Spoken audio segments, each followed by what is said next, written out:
स्वागत है आप सभी लोगों का एक बार फिर से मेरे चैनल रागनी सिंह में। आइए सुनते हैं मालती जोशी जी की कहानी आस्था के आयाम।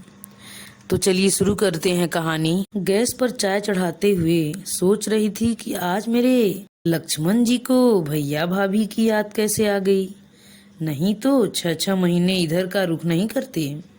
हारी बीमारी में बुलाते भी हैं तो 100-100 एहसान जता कर आते हैं। आज अचानक क्या हो गया। तभी विभा भीतर आई। जिज्जी, क्या हो रहा है? जिज्जी, अब तुम कितने दिन तक चूल्हे में खटती रहोगी? जल्दी से एक बहू ले आओ। तुम्हारे बेटे को कोई पसंद तो आए। तो क्या अभी कहीं बात पक्की नहीं हुई है? उसने आंखें सिकोड़ कर पूछा। बात पक्की होती तो तुम्हें पता नहीं चलता। वह सोच में पड़ गई। मैं जानती थी अपनी उत्सुकता को अधिक समय तक दबा नहीं पाएगी। बोल ही पड़ी। मैंने तो सुना था कि शंकर बाग वाले प्रसाद जी के यहाँ आपने हाँ कर दी है। हाँ, मैंने उदासीन भाव से कहा। धीरू को वह लड़की ठीक लगी है। बस तो बात पक्की ही तो हुई जिज्जी। लड़के की पसंद ही तो आपकी आखिरी शर्त थी। दान दहेज तो आपको कुछ लेना नहीं है। इस विषय को वहीं समाप्त करने के लिए मैंने उसे चाय की ट्रे पकड़ाई और कहा, चल बाहर चल, मैं नाश्ते की प्लेटें लेकर आती हूँ। बाहर आकर पता चला जिस विषय को मैंने समाप्त करना चाहा था वह तो बैठक में भी चल रहा है। मुझे देखते ही श्रीमान जी बोले, ये नरेश देखो क्या कह रहा है। भाभी, इतने अच्छे अच्छे रिश्ते आ रहे थे, आपको यही हाँ करनी थी। हमारे ही हाँ करने की बात होती तो हम साल भर पहले धीरेन की शादी कर चुके होते। बात तो उसकी हाँ पर अटकी थी, उसने हाँ कर दी। उसे क्या अकल है भाभी, वह तो बच्चा है। लड़की देखने से पहले आपको सब अता पता कर लेना चाहिए था। बताइए, लड़की के पिता के बारे में आप क्या जानती हैं? वो शायद यूपी में कहीं फॉरेस्ट डिपार्टमेंट में हैं। प्रसाद जी ने तो यही बताया था। ये बोले, आपसे कभी मुलाकात हुई? हो जाएगी, अभी तो बात शुरू ही हुई है। नहीं होगी भाभी, मुलाकात नहीं होगी, क्योंकि पिछले 10-12 साल से उनके संबंध टूट चुके हैं। ये उनकी आपस की बात है, हमें क्या करना है। कमाल करती हो, ये चिल्लाए। करना कैसे नहीं है? अगर वह जिंदा ही नहीं होते तो और बात थी, पर अगर वो हैं तो हमें उनसे सरोकार है। चाहिए तो यह था कि प्रसाद जी पहले ही सारी बातें खोलकर कह देते। वो क्या पागल हैं भैया? पहले उन्होंने आपको इम्प्रेस किया, फिर लड़के को बस में किया, अब धीरे से अपनी बात कह देंगे और ऐसे वक्त कहेंगे जब आप कुछ नहीं कर पाएंगे। इतना बेवकूफ़ भी नहीं हूँ मैं, इन्होंने झल्ला कर कहा। आग लगाकर वे दोनों तो अपनी राह चले गए। हम दोनों बैठकर अपने में उफनते रहे। मुझे उन लोगों पर इतना गुस्सा आ रहा था, बस यही कहने के लिए इतनी दूर आए थे। सच तो यह है कि विभा जल गई होगी। अपने रूप पर बड़ा नाज था उसे। उससे बढ़कर कोई इस घर में आए, यह वह कैसे बर्दाश्त कर पाती। पर ये मुझी पर बिगड़ रहे थे। पागलों की सी बातें मत करो। क्या सिर्फ इसलिए इतना सारा पेट्रोल फूंक कर वे यहाँ तक आए थे? वे क्या हमारे दुश्मन हैं? नरेश सच कह रहा था। यह वाकई प्रसाद जी की चाल थी। वे पहले हमें इतना अभिभूत कर देना चाहते हैं कि हम उनके बहनोई के बारे में भूल ही जाएं। वैसे यह बात बिल्कुल झूठ भी नहीं थी। हम लोग सचमुच लड़की के मामा से रौब खा गए थे। वे 10 बार गाड़ी लेकर हमारे दरवाजे पर आए थे। अच्छा हुआ जो लड़की देखने भी हम उन्हीं की गाड़ी में गए। स्कूटर पर तो वहाँ जाते शर्म ही आती। उनका बंगला और उनकी शानो शौकत देखकर एक हीन बोध सा जागा था, पर मन को यही तसल्ली दी थी कि लड़की उनकी अपनी बेटी नहीं भांजी है और उसकी माँ भी कॉलेज की लेक्चरर भर हैं। उसके पिता की बात तो उस समय मन में आई ही नहीं। लड़की को देखने के बाद तो मन के सारे विकल्प घुल गए। डॉक्टर लड़की की चाह में आधे रिश्ते तो वैसे ही निरस्त हो जाते थे। जो बचते थे उनमें मनचाही लड़की मिलना बहुत मुश्किल हो रहा था। पर कौमुदी को देखा तो हम भी ठगे से रह गए। धीरेन्द्र अगर मोहित न होता तो आश्चर्य था। मैंने तो सपने बुनना भी शुरू कर दिया था, पर नरेश और विभा आकर सब गुड़ गोबर कर गए। वैसे तो शायद ये इस बात को इतना तूल न भी देते, पर उन्हें शिकायत थी तो यही कि उनके साथ धोखा हुआ है। जैसा कि मुझे डर था, धीरू तो सारी बात सुनते ही उबल पड़ा। मम्मी, हमें शादी लड़की से करनी है, न कि उसके बाप से। आप लोग तो बात का बतंगड़ बना देते हैं। देखो बेटा, शादी में तो सब कुछ देखा जाता है, माँ बाप, भाई बहन, यहाँ तक कि ननिहाल तक की खोज खबर ली जाती है। और तुम्हारे चाचा कह रहे थे, वे होते कौन हैं बीच में बोलने वाले? वे तुम्हारे सगे चाचा हैं। इन्होंने एक एक शब्द पर जोर देते हुए कहा। ठीक है, पर पापा, क्या आज तक चाचा जी ने तलाक का नाम नहीं सुना था? क्या तलाकशुदा माँ बाप के बच्चों की शादी नहीं होती? होती होगी, पर क्या उस पुण्य कार्य के लिए हम ही रह गए हैं? देखो बेटा, जरा ठंडे दिमाग से काम लो। तलाक शब्द चाहे जितना जाना पहचाना हो, पर यह केवल एक शब्द नहीं है, एक प्रक्रिया है, एक स्थिति है जो अभी उतनी आम नहीं है। इसके साथ 100 प्रश्न जुड़े होते हैं। तलाक क्यों हुआ, किसकी गलती से हुआ, इसका बच्चों पर क्या प्रभाव पड़ा, उनका मानसिक संतुलन कैसा रहा, आर्थिक स्थिति पर क्या दबाव पड़ा। कल को शादी के मंडप में पिता नहीं होंगे तो ये सारी बातें उठेंगी। लोग तरह तरह के सवाल करेंगे। हम तो किसी तरह निपट भी लेंगे, पर तुम दोस्तों के सामने आंख नहीं उठा पाओगे। शादी व्यक्तिगत होते हुए भी एक सामाजिक घटना है बेटे। इसमें तुम न समाज को नज़रअंदाज कर सकते हो, न परिवार को। पापा के लंबे चौड़े भाषण से धीरू सहम गया। बड़े ही दयनीय स्वर में उसने पूछा, तो इसका मतलब है इतनी सी बात के लिए आप यह रिश्ता नकार देंगे? यह इतनी सी बात नहीं है बेटे। बेचारा लड़का, उसका मुंह इतना सा निकल आया था। तभी मेरे दिमाग में बिजली सी कौंधी। सुनिए, मैंने उमकते हुए कहा, एक काम करते हैं, उनसे कहेंगे कि आपके जो भी झगड़े हों घर में रहने दें, बस शादी भर के लिए उन्हें बुला लें, सबका मुंह बंद हो जाएगा। कहने भर से ही वे आ जाएंगे। क्यों नहीं आएंगे? बेटी की शादी देखने का चाव तो हर बाप को होता है। तुम भी बस एक ही हो।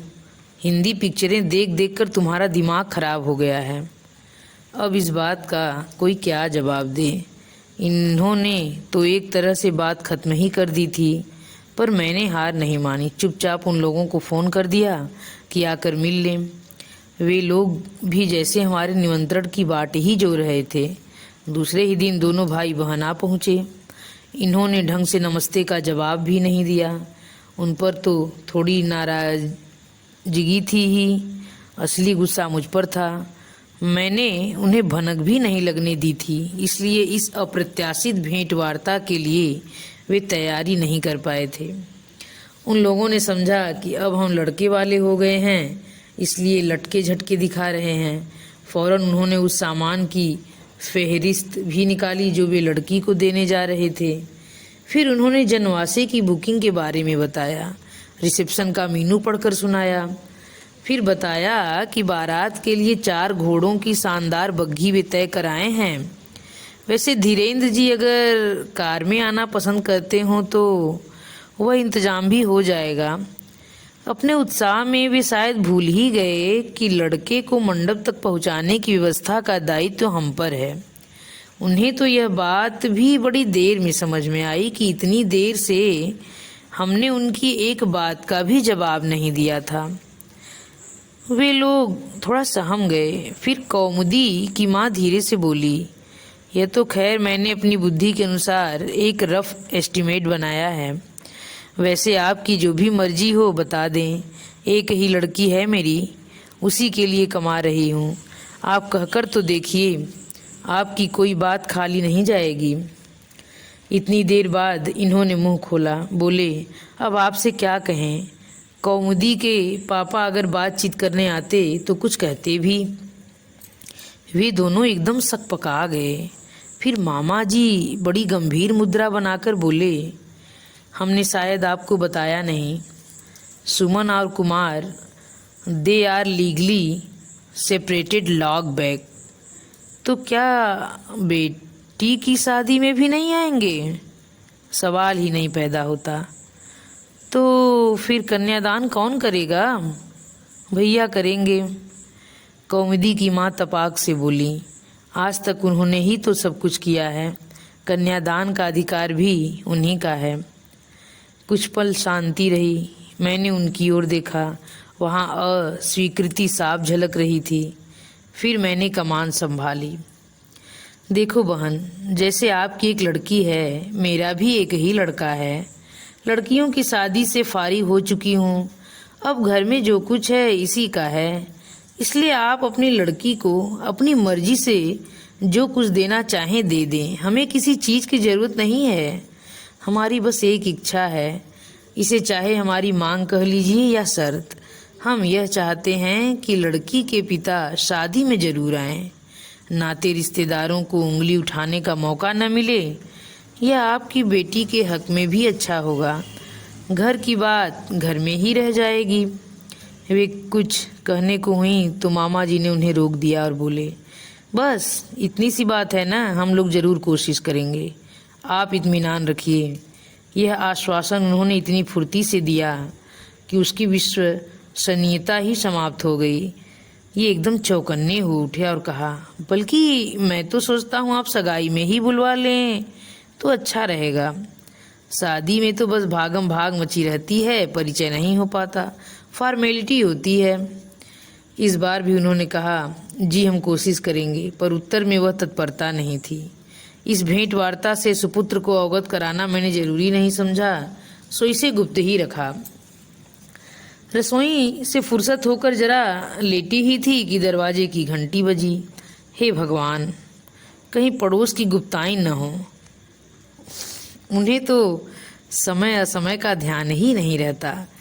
धीरू खाना खाने आता है तो उन्हें देखकर ही उसकी भूख गायब हो जाती है।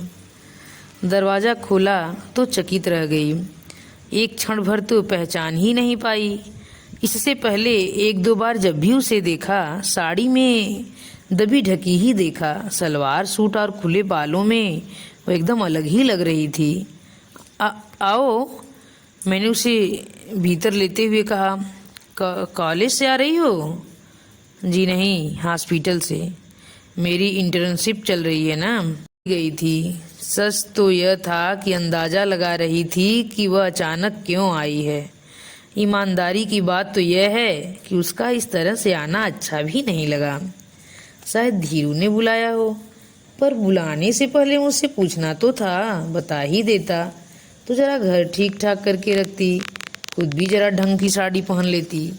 यह लड़की भी तो ऐसी सिलबिली सी चली आई है, कुछ समझ में नहीं आया। तो मैंने क्लिनिक में फ़ोन लगा दिया।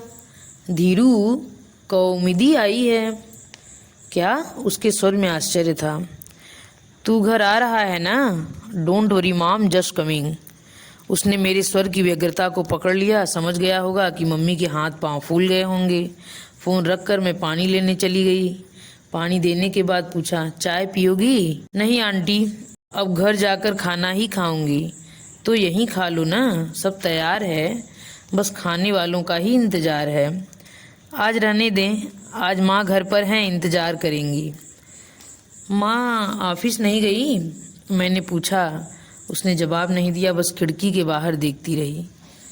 धीरू बस अभी आता ही होगा, मैंने कहा और उठकर दरवाज़ा खोल दिया, जैसे वह आ ही गया हो। दरअसल मैं अपना असमंजस छुपाने का प्रयास कर रही थी।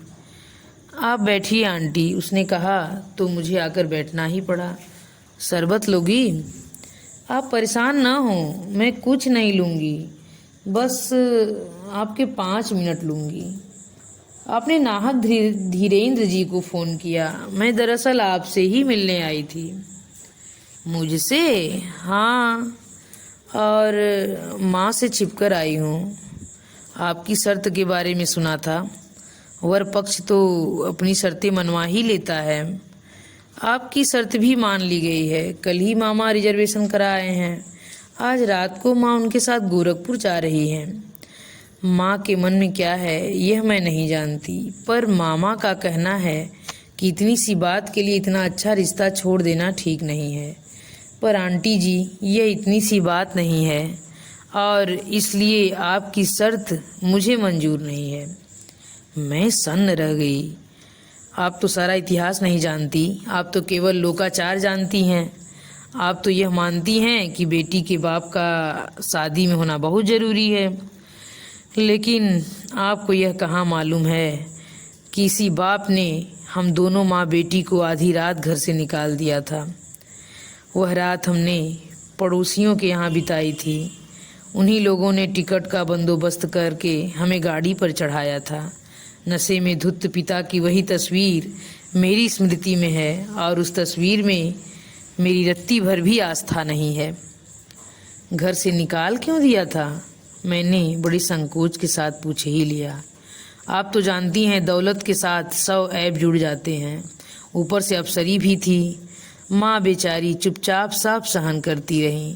सहन करना तो हमें गुट्टी में ही पिलाया जाता है ना। लेकिन जब वह रासलीला घर में ही शुरू हो गई तो माँ के लिए सब्र करना कठिन हो गया। माँ ने पापा को फटकारा कि मेरा न सही अपनी बेटी का तो ख्याल करो। वह भी अब सब समझने बूझने लगी है। बस माँ की इसी गुस्ताखी पर उसे देश निकाला दे दिया गया। पिछले 14 वर्षों से माँ यह वनवास भोग रही है। अच्छे बुरे सभी तरह के दिन हमने काटे, पर माँ ने पापा के आगे कभी हाथ नहीं फैलाया और न उन्होंने कभी हमारी खोज खबर ली। आज पहली बार माँ उनके दरवाजे पर जा रही हैं। इसके बावजूद वे आएंगे या नहीं मैं नहीं जानती, पर उनका अहंकार जरूर तुष्ट होगा। जिस आत्मसम्मान के साथ माँ इतने दिनों तक तनकर खड़ी थी वह टूट जाएगा। इसके बाद जिएंगी कैसे? मैं अपने स्वार्थ के लिए उन्हें अपमानित नहीं कर सकती। जिस दिलेरी से उन्होंने मुझे पाला है उसकी आप कल्पना भी नहीं कर सकती, इसलिए दाद भी नहीं दे पाएंगी। पर मैं तो उसकी उपेक्षा नहीं कर सकती ना। मैं चुप थी, क्या बोलती। अच्छा आंटी, वह उठ खड़ी हुई। बस यही कहने आई थी कि अगर माँ मेरे अभिभावक के रूप में आपको ग्राह्य नहीं है तो मुझे यह रिश्ता मंजूर नहीं है। शादी को लेकर वैसे भी मन में कोई सुंदर कल्पना नहीं है, पर इस कीमत में तो वह बहुत ही महंगी है। उसके साथ मैं भी दरवाजे की ओर मुड़ी तो देखा वहाँ पता नहीं कब से धीरू खड़ा है। कौमुदी ने उसकी तरफ देखा भी नहीं और दनादन सीढ़ियाँ उतर गई। वह ठगा सा अभिभूत सा उसे देखता रह गया। धीरू, मैंने हौले से उसका कंधा छूकर कहा, सोच लो बेटे, इतना तेज तुम सह सकोगे? इतना दर्प तुम झेल लोगे? कह नहीं सकता मम्मी, वह गंभीर स्वर में बोला। बस इतना जानता हूँ कि एक गैर जिम्मेदार आदमी की गलतियों की सज़ा इस स्वाभिमानी लड़की को भुगतनी पड़ी तो अपने आप को कभी माफ़ नहीं कर पाऊँगा। धन्यवाद। इसी के साथ यह कहानी समाप्त होती है। अगर यह कहानी आप लोगों को पसंद आए तो कृपया मेरे चैनल को सब्सक्राइब, लाइक और अपने दोस्तों में शेयर करना मत भूलिएगा। और कमेंट बॉक्स में लिखकर ज़रूर बताइए कि ये कहानी आप लोगों को कैसी लगी।